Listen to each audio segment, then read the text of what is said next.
system is based up by parcel number name, subdivision.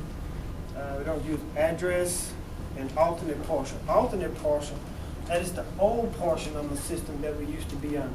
We went on to a new mapping system, and that's the one beginning with the 1, 2, or 3.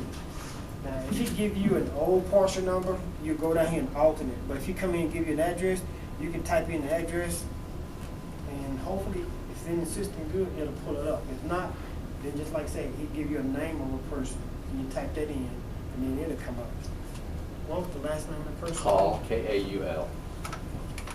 Okay, we just type in the last name. A is the first initial. All right. All right, Kaul, and then here we got Arthur J. and Nancy J. That's so you it. got 2 of them listed on this number. So therefore, depending on which one you're going to research, that's the one you look, or you might be researching everything that they own. So you just, now everything that you see here, and you got a parenthesis behind it, that's what they call F keys. That's the only time you'll be able to pull that person's name up is by coming up and using the F key. If you come down on the keyboard and just use number 1, it won't take you anywhere. Just remember that everything with parenthesis behind it must be an F key number. So you just hit F1. All right, they give you the parcel number, the PIN number, the property, personal property identification number. You can use the tax to like to use that a lot. The parcel number, they don't like to use it no, because if you don't put it in right, it'll give you something else. The PIN number, they like that because it's short and simple and put them right to the point. You can find out if the taxes are paid or not paid. If it went into a tax sale, they can let you know. Other than that, like I said, that first number 2, it's telling me it's inside the city limits of Hattiesburg. It's located on map 290 in section 10, and on the map, the portion that's underlined is 278. That's what you'll look for on the map. So you'll locate map 290. Make sure you're in section 10. If you got 290, you're in section 10. Then you look for that last number on the map, which is 278 with a line underneath. That will put you exactly where you're looking for. And other than that, just let you know that it's the land value, or cultivated value. Basically meaning that person that took what we consider uncultivated, you got trees and everything still on the land. Cultivated, he went out there and basically cleaned it out where he can build a house. So once he go out there and clean that area out, then we put it on a cultivated value.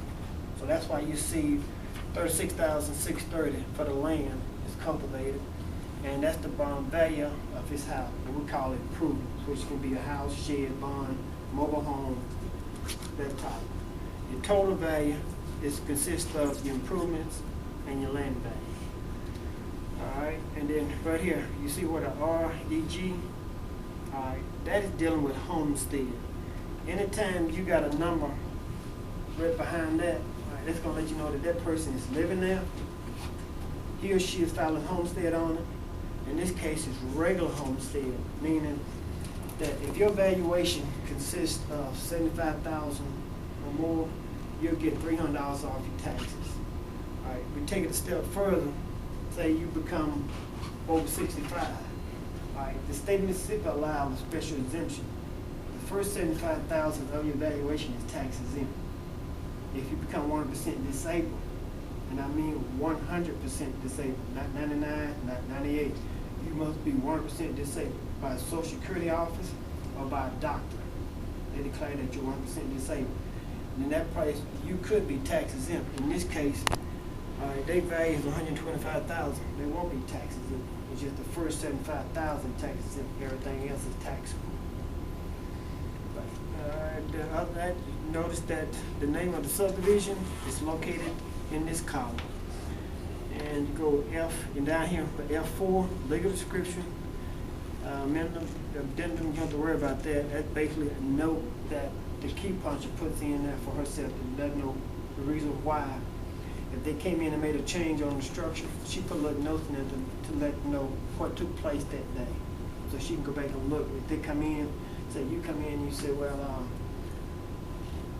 I don't have a 2,500 square foot house. I have a 2,000 square foot house. And she can go back and look at her notes and see what she did when she put it in there. It could have been a key punch error, or it could have been where the appraiser who gave information gave it to her and gave it to her wrong. But she got little notes in there, so she can go back and refer to it and just see what took place and when it took place. All right, F4, like I said, that's the legal. That would be you describing that piece of property. I don't think, you don't really get into the legal part of it. No, not really. Okay. But, so other than that, I mean, it's gonna be the name of the person, mailing address, and the mailing address and the property address, 98% of the time is the same. And then you might get one, the mailing address and the property address is different. But this is the property, this is where the structure is located. He might be living in Chicago. That's where he's gonna get it taxed in. Don't mean that that's where the property is located. You come down here, that's telling you where it's located. So if you give you the address of 607 Walnut Street, this is where you're gonna look. Do not look up there. Okay, because you can go up there and you say, well, it pulled up, but it's giving me a different address. Just remember, this is mailing, this is the property address, this is where it's located. And if you want to take it a step further, I can show you the map real quick, and then Could you, before we look at the maps, could you, so where on there would they see sort of the description of the property? diagram of the property. Yeah, well, it would say what it has, what improvements, the kind of roof, and all that kind of stuff.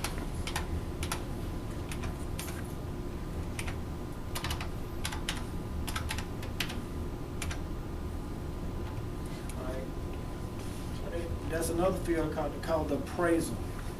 And anytime you get lost, either Miss Bell be at her desk, or either I'll be in my office here. I can help you to get around all that.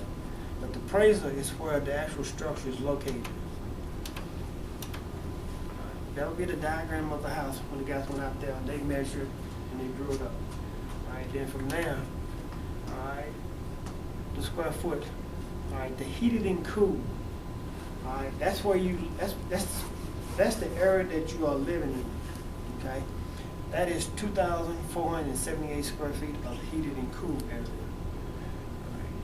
And then other hand, here they got other little spots, bay wall, screened-in porch, SP screened-in porch, OP, open porch, PC. That's the garage, 20 by 24.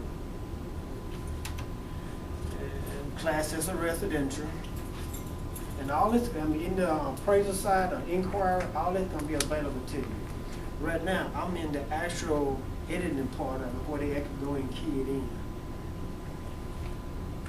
F1, all right. Now, this is the part you probably definitely want. Like I say, the base area, that's your heated and cooled. All right, so that right there, 2574. Now, remember that first square feet I gave you? All right, now you see that's the difference between that? All right, what it is, that's the second floor involved in there. So anytime you looked at the first screen, it gives you the base area, and then you come in, you look at another and say, well, it's more than enough. All right, look at that drawing. It's going to have a 2 in parentheses behind it. It's going to let you know that's a second floor involved. Now, adjusted area, 3,117. The reason why that is a lot higher than that, because that's everything. That's carport, garages, open porches, all that's included now. That's even a little storage room. This area right here, basically, when people come in, they basically want the heated and cooled, because that is the actual part that they're living in.